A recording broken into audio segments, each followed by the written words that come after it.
leave late, you know. But they finished the math late, and they said, well, actually, this road that we driving on is a lot wider than we thought it was. So they realized, hey, we can legally go faster. And if they didn't hit the gas now, they're gonna lose that lane forever. So here's the thing I have an issue with is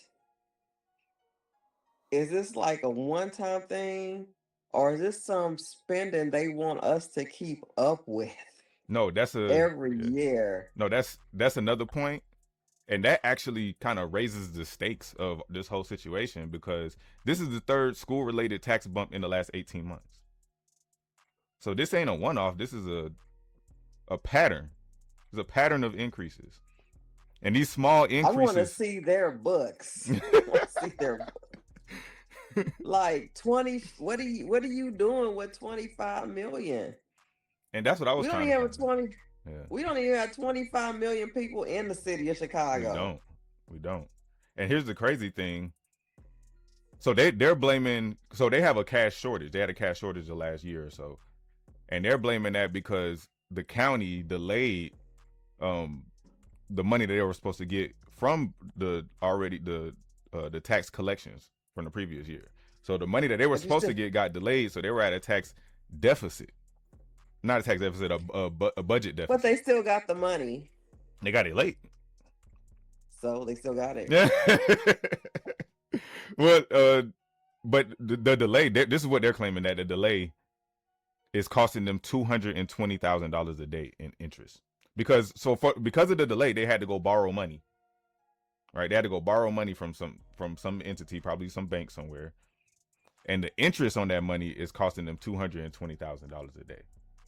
And on top of that, CPS is still facing a $730 million gap. $730 million budget deficit that they already have. And they're complaining about 25 million that what they were supposed to get from.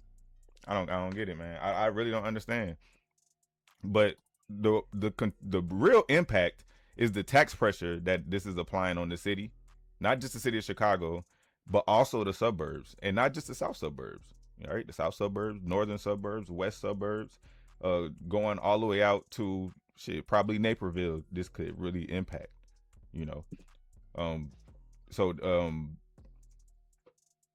Jesus, this isn't just about the $8. This is the whole system that's running out of room and is running out of time. So this is what I want to do. Before we kind of get into it and kind of give our spiels on it, I want to give both sides, because CPS is arguing one side and then their detractors are arguing another side. So side A is saying that CPS had to do this. So if they didn't amend the levy, they lose the revenue permanently. So the way that the fiscal year budgets are set up, they approve the budget and then they have a certain time frame where they can amend the budget. So the reason they wanted to amend it is because they want to continue maxing out the tax capacity that they have. So none of these people are looking to provide relief for us. They're literally looking to max out on how much they can tax us. Literally. So also, new property growth legally allows the increase. Borrowing costs created a real emergency for them, and the schools just needed stable funding. So that's the school's explanation. That's side A. But side B, they're saying that this is a broken system altogether. CPS raising taxes without fixing structural issues. Their borrowing is a symptom of deeper financial mismanagement. Homeowners are already stretched thin, so these tax faults are becoming the default solution for the school system and for these taxing bodies. So they just default to, hey, if we got a problem, let's raise taxes. It's only going to impact them $8. Well, it's $8 this year, and then next year it's another $8, and then the next year it's another $8. Before we know it, the tax bill done went up $100. So my question to you, Nikki, is, and anybody listening, is this responsible financial management, or is this a sign that CPS is just addicted to tax increases. Everybody's addicted to tax increases except for the taxpayers. Oh my God. We trying to find any way to just get a little bit. Some half the time we're not even asking for taxes to go down. We just asking for them not to go up. Because once you finally adjust to the new tax, We're asking for them to go down now because yeah, they just too high now. yeah, yeah. No, that's definitely been my spiel to everybody. Like, yo, we gotta appeal our taxes this fall. You know, like that's just. I think it's not even an option because I don't even think we have a case if we didn't even file appeals. You know, if we just continue paying what we paying and a small amount of people file their appeals and they win, and the masses of people are just paying what they owe or losing their house, they're not about to change anything. If everybody over here appeal their taxes and we like, yo, this is unnecessary. We also got to start voting in the interest of people who are running to lower taxes. I'm not gonna lie. Yes. I don't know how this I'm not gonna lie. I don't know how this free no property tax legislations that's going on in some of these red states. I don't know how that's gonna lay out. I don't know how it's gonna play out. But Illinois, We should do it because we support those states financially. But see, here's the thing. Just like we support those states, Cook County supports all of Illinois, right? Yes. So because of that, we get all in Cook County. We have majority leadership in the state as state representatives, right? So most of the issues that get passed is going to benefit Chicago. It's not going to benefit outside of Cook County, right? So everybody outside of Cook County, I don't know if you heard about this, but they're actively putting on their ballots, hey, would you consider seceding from or breaking from Cook County? It'll be a new Illinois. That's exactly what they want to do, and I'm just thinking like, how is that going to work for y'all? How y'all think this going to play out? Let them. Y'all don't have no jobs there. There's no jobs, there's no economy, there's no industry. It's just poverty. Poverty and a few rich people and racism. So, good luck.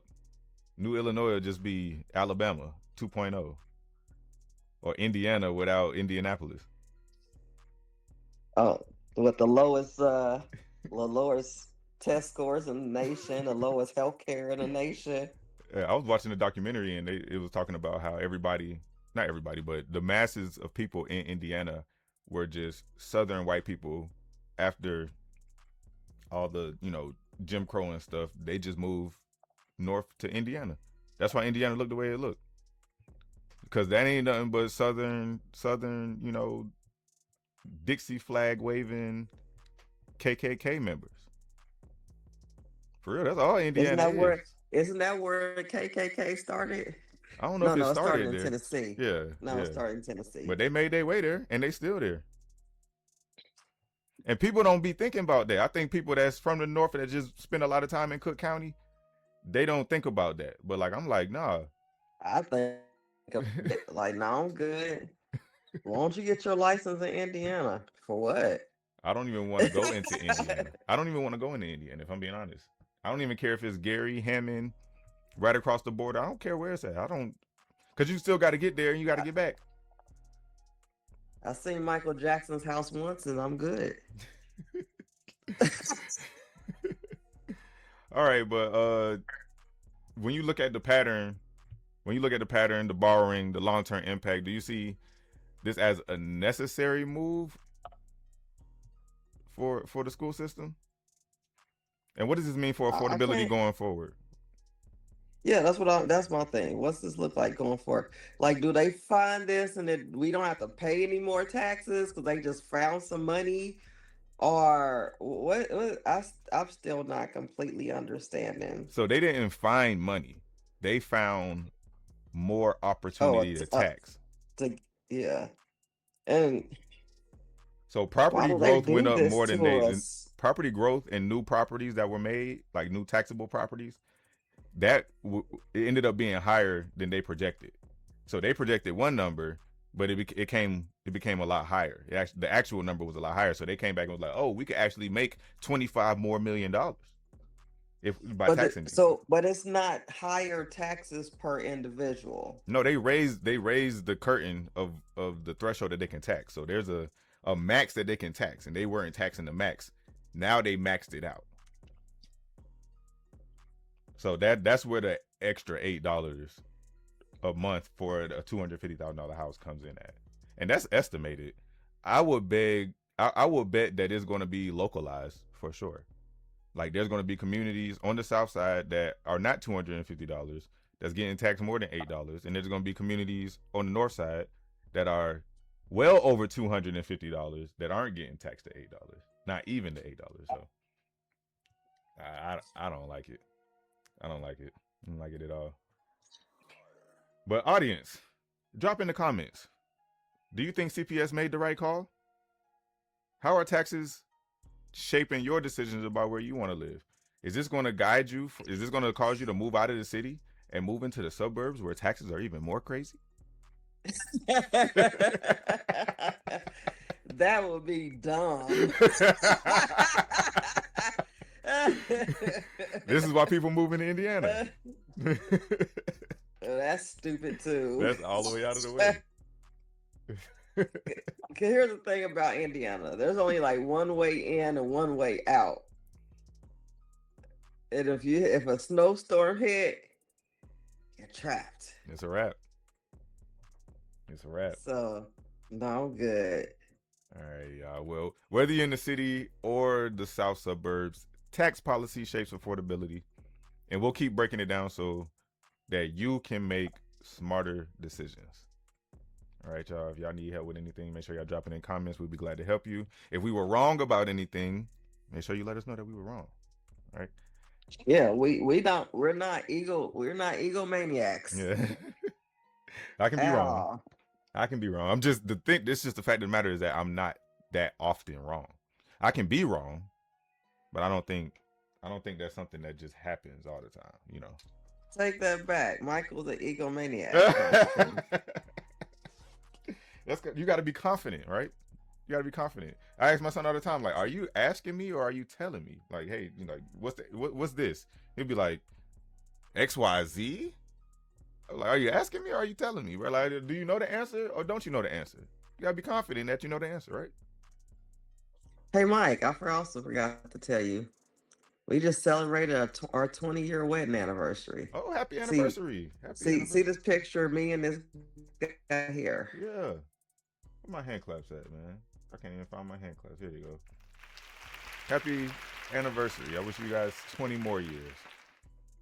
And a bunch of grandkids. Yeah, right. Y'all about 3 years away from that. No, I'm not. I'm ready, but they're not ready. But that's the thing about having kids. You don't never be ready. You ain't gonna be ready. I'm still not ready, and I got a 9-year-old.